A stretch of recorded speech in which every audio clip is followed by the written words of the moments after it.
Okay, so I'm gonna come down here. We're gonna make a quick video about the orbs so I can get the pictures up on YouTube. And okay, so that's my son. Say hi. Hi.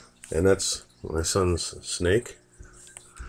Ooh, and that is my other son, Charlie.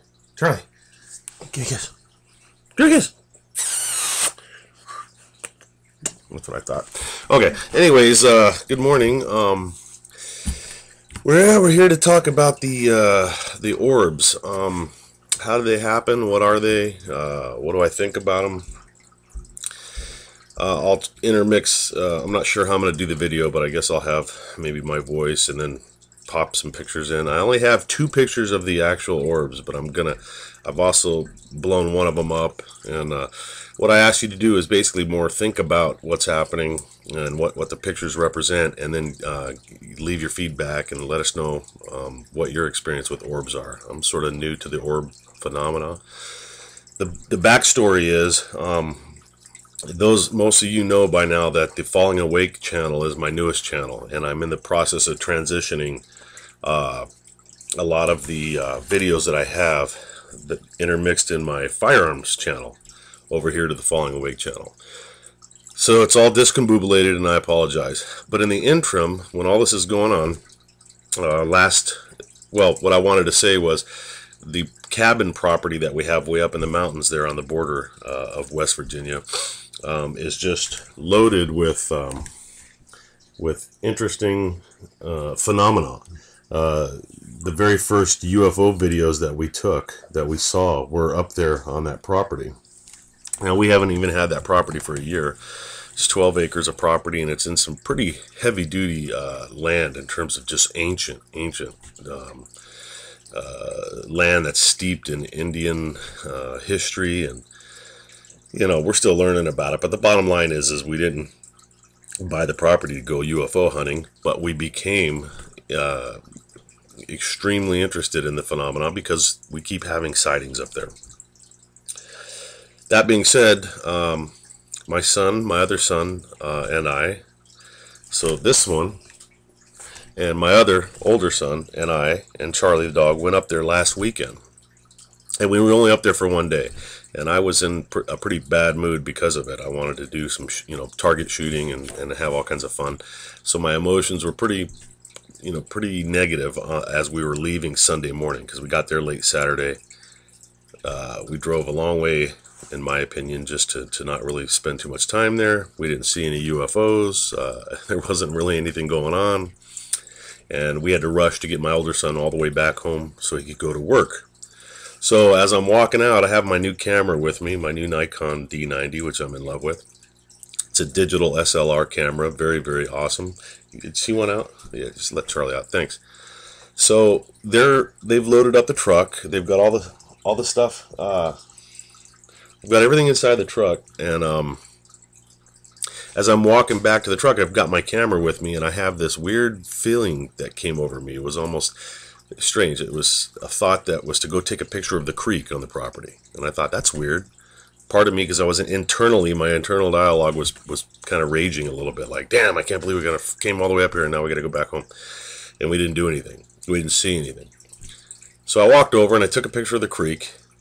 And as I was walking back, I had this absolute, almost a directive internally to take 360 degrees of pictures with the camera. Boom, boom, boom, boom, boom. And it was a weird thought, because it was completely opposed to what was the primary thought in my head, which was anger and frustration and not looking forward to the long drive back home. But like a robot, I walked to the middle of the road and I started taking pictures, and in my mind, I actually thought, I could clearly hear this thought, that maybe I was, hopefully I would capture orbs. Now, what makes that weird is I've never tried to capture orbs. I know what they are because I've seen them on YouTube, and I did actually take some pictures back when I was in California. I was on the Queen Mary, which is a ship that is supposed to be very, very haunted. Google the Queen Mary if you haven't heard of it. And I remember taking pictures, 30 years ago in there, maybe less than 30, maybe 25, 20 years ago, and finding orbs on the pictures. And then, we didn't have as much access to the internet, and back when those pictures were taken, the internet I don't even think existed. But whatever the case was, we didn't have it in my house. Later on, looking at those pictures, I realized that the orbs were common, and especially common in the Queen Mary. I digress. Look at what you're seeing here as I'm talking. Look at these orbs. These are unlike any I've seen. If you first of all, they're gold. Then look at the outer rim of them, and then the star in the middle. I think actually they're the same orb. Let me explain.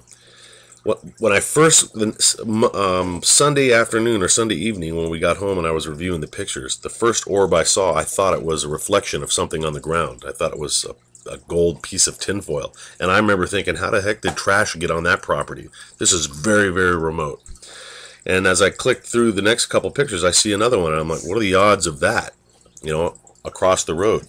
Then the memory of the orb thought and the whole way that the pictures came back to me, and I went back and forth, and I was like, holy crap. I was shooting the camera from left to right. Click, step, click, step, click, step, click, step. You got the one orb on the right side of the access road, and then the next time we see it, it's on the left side of the road. And what makes it cool is I have a tree. There's a picture of the tree right where the orb is. A picture that I clicked before that one where there is no orb there. The next click, it's there, which makes me believe that the orb actually traversed the road in the direction that I was turning, so that I captured it twice.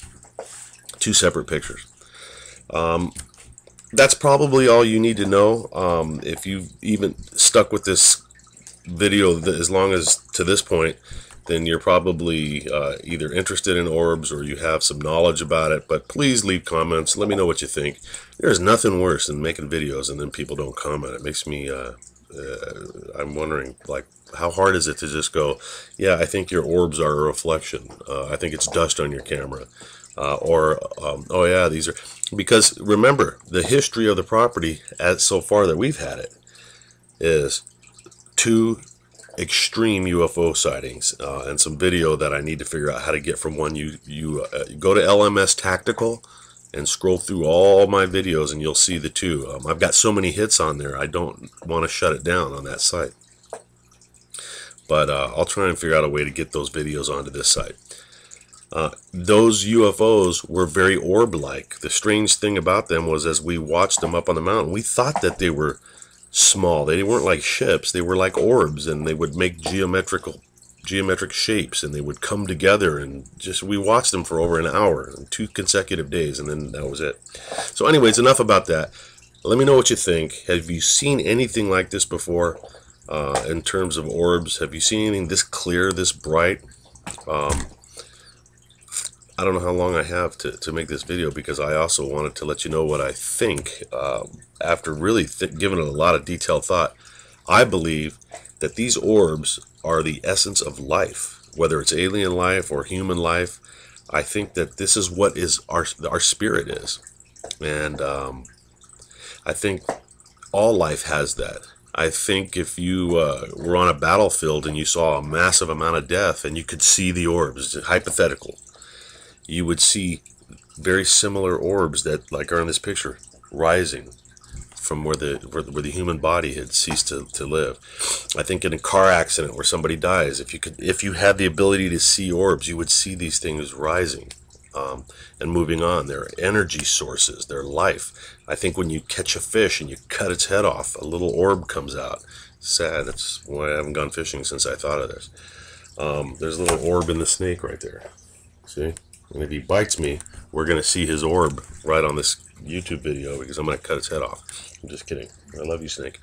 But, the 9/11, can you imagine the orbs that were rising at the scene of that disaster, or more recently, the Japanese tsunami?